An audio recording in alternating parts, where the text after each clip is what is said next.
Bonjour à tous, Sébastien de la chaîne SmoothTech et aujourd'hui on se retrouve pour la première vidéo news de la chaîne. Nous allons parler des nouvelles cartes graphiques Nvidia.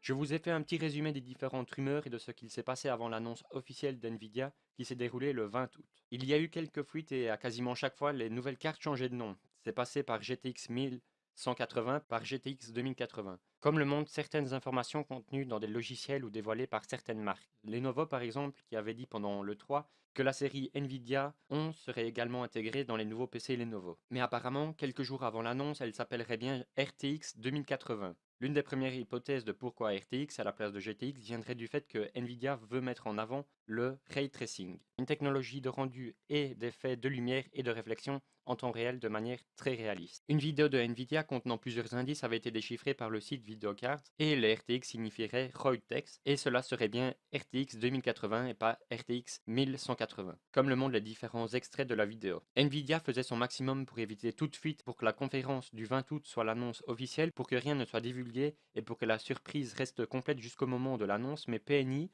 un constructeur américain de matériel informatique, a mis en ligne les différentes caractéristiques et tarifs des cartes. PNI l'a vite retiré, mais c'était déjà trop tard, les informations avaient déjà pas mal circulé. D'autres constructeurs ont également dévoilé leurs cartes graphiques comme MSI, la RTX 2080 Ti Duke, tout comme Palit, Gigabit, Asus et Zotac, mais ces marques-là n'ont pas dévoilé les caractéristiques de leurs cartes. Alors, qu'est-ce que les données révélées par Penny indiquaient? Les RTX 2080 possédant 8 Go de VRAM GDDR6 à 800 € avec 2944 cœurs CUDA contre 2560 pour les GTX 1080. Et la RTX 2080 Ti avec 11 Go de GDDR6 et contenant 4352 cœurs CUDA serait vendue à 1000 €. La GTX 1080 Ti quant à elle possédait 3584 cœurs CUDA et 11 Go de VRAM de GDDR5X. La différence entre la VRAM GDDR6 et la GDDR5, c'est que la GDDR6 consomme moins et elle a un meilleur taux de transfert. Mais tout cela, c'est avant l'annonce officielle, donc nous pourrons comparer les informations dévoilées par PNI et ce que Nvidia annonce vraiment lors de la conférence. Alors la conférence a commencé avec quelques minutes de retard par une petite blague du PDG de Nvidia en disant bienvenue au lancement de la GeForce GTX 1180, en faisant référence donc à toutes les rumeurs et fuites avant la conférence qui apparemment étaient toutes fausses selon lui. Il a ensuite parlé de la technologie Ray Tracing qui était déjà là en 1979 mais qui mettait une seconde pour faire un rendu de 60 pixels. Autant dire que la technologie a bien évolué.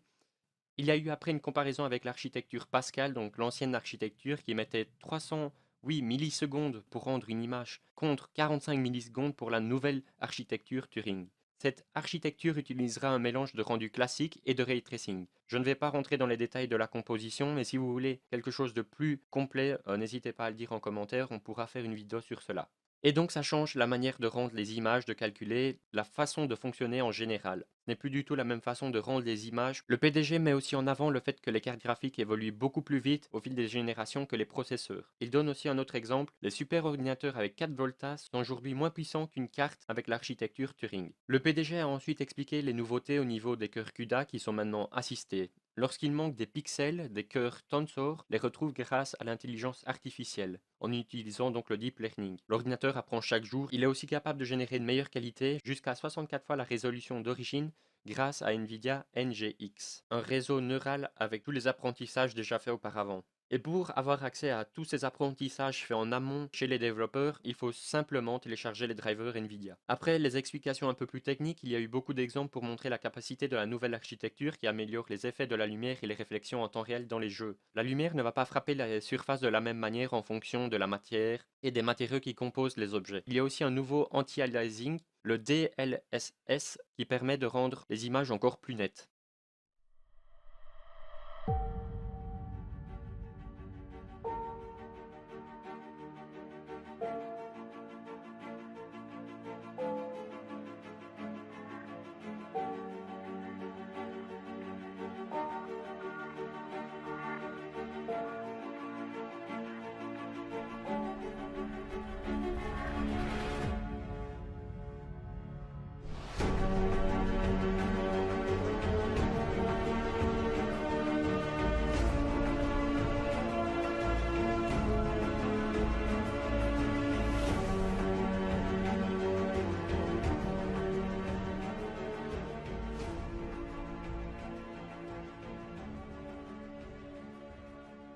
Le PDG a ensuite montré les différents jeux qui seraient compatibles RTX. Il y aurait Ark, Battlefield 5, PUBG, Final Fantasy et bien d'autres.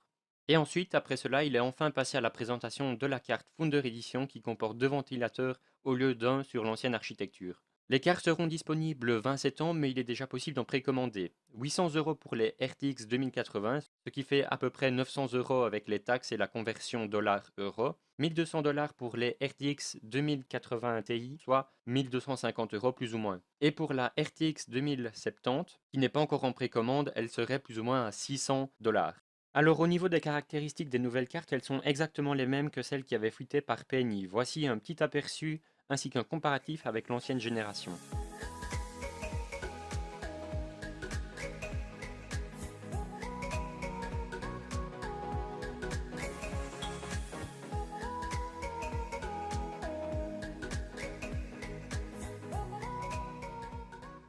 Il serait possible d'atteindre une résolution maximale de 8K à 60 Hz avec les cartes. Voilà, le résumé d'avant-conférence et de la conférence en elle-même est fini. J'espère que la vidéo vous aura plu et qu'elle vous aura servi à en savoir un peu plus sur les nouvelles cartes graphiques de Nvidia. N'hésitez pas à mettre un petit pouce bleu si c'est le cas. On se dit à très bientôt pour une prochaine vidéo. Merci d'avoir regardé. Salut tout le monde!